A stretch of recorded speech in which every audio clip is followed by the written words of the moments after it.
Hello, my name's Dominic Fonte with Cutler Real Estate, and these are my associates. I have Zev Braun on my right and Dominic Fonte on my left. And today, what we want to touch on is what we're dealing with in circulation of what people are concerned about today. What they're concerned about is 5 things. One is consumer confidence. So if I don't feel comfortable about my future plan, I'm going to pause. I'm not going to do anything.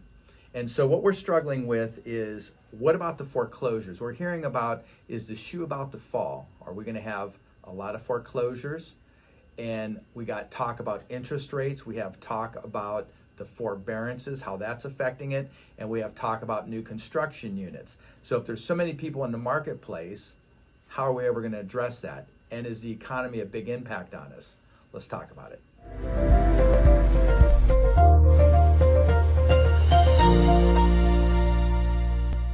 So the first thing I want to talk about is the lending practices. If you remember back in 08 through 13 when the market crashed, there were very loose lending practices. You may have heard the no-look loans, the limited documentation loans. Well, after the whole system crashed, Frank Dodd came into play and they went ahead and created stringent guidelines.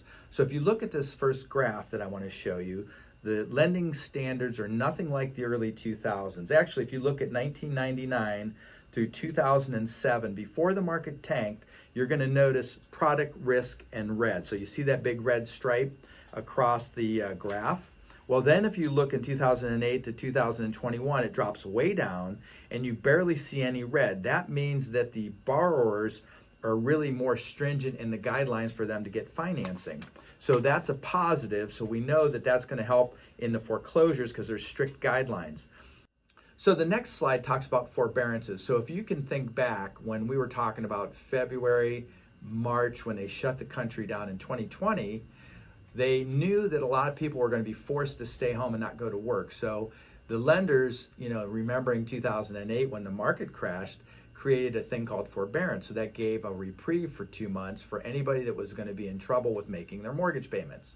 Well, there was almost 4.76 million homes that took advantage of the forbearance. So we had a sense of, if these were not worked out, if the pandemic continued, there would be a massive amount of foreclosures. But if you look at the graph from May of 2020 all the way to April of 2022, we're under 1 million forbearances. So that means that the majority of the forbearances got worked out with the lenders, and the majority of the other ones, there may be a chance of foreclosure, which is unfortunate if that happens.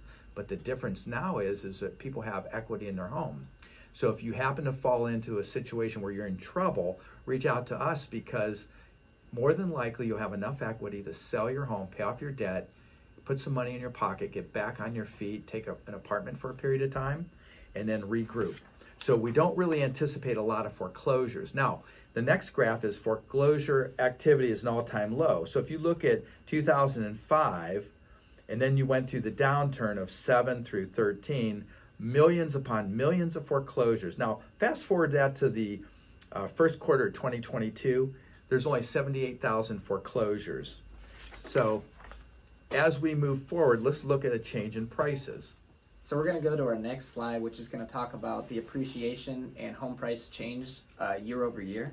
So if you look over here on your left, coming out of the debacle of the 2008 era, going into a recovering market, you start here in 2012, where it starts an uptick into 2014, 2015, where you see a 14% appreciation year over year. And then it comes down a little bit and then flattens out between 2015 and 2020 to what we would expect to be more of a normal appreciation at 4.5% to around 6% during that period.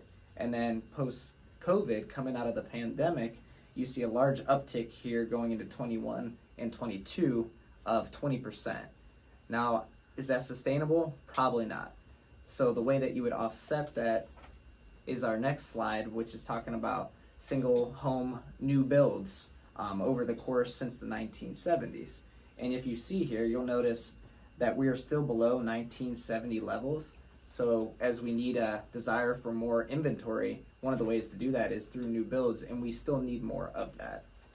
New data from the Harris Poll show 84% of Americans plan to cut back spending as a result of price spikes. More than 70% of respondents said they're feeling the effects of inflation the most in gas prices and grocery. Going on the next slide here, we look at the 30-year fixed rate mortgages from the January of 2018 to today.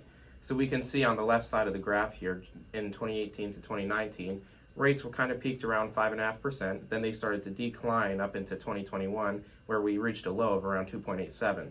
And then we see it kind of was steady, goes up to about 3.4, 3.3% in the beginning of 2022. Then we see it skyrocket up to 5.27, and in some cases even 6% now. So in closing, the important thing is to be an informed decision maker. We talk about this all the time. So we're hearing all these scary things. They terrify, they don't clarify. That's the problem with the social media and the headlines. But what I would say is, looking at the facts, we have obviously a supply side issue, right? So based on new construction not building enough to keep up with demand. And then you also have not that many foreclosures coming to market. So there's not going to be a dramatic shift in the supply side of things. But where the shift is coming is the rocketing interest rates. Because if the interest rates and the inflation levels keep going up, it creates consumer confidence fears, and then I tend to pull back. So I think that's human nature. So what we want to do is make sure these factual items that are out there will help you to feel more relaxed and calm about the process. And you always want to work with an expert. So we pride ourselves on doing the best we can to inform you every step of the way. So if you'd like more information, why don't you give us a call at 330-418-1535, or send us an email at dominic@dominicfonte.com. Or if you want to see our more than 350 5-star reviews to see it, you'll experience work with me and my team, go to dominicfonte.com.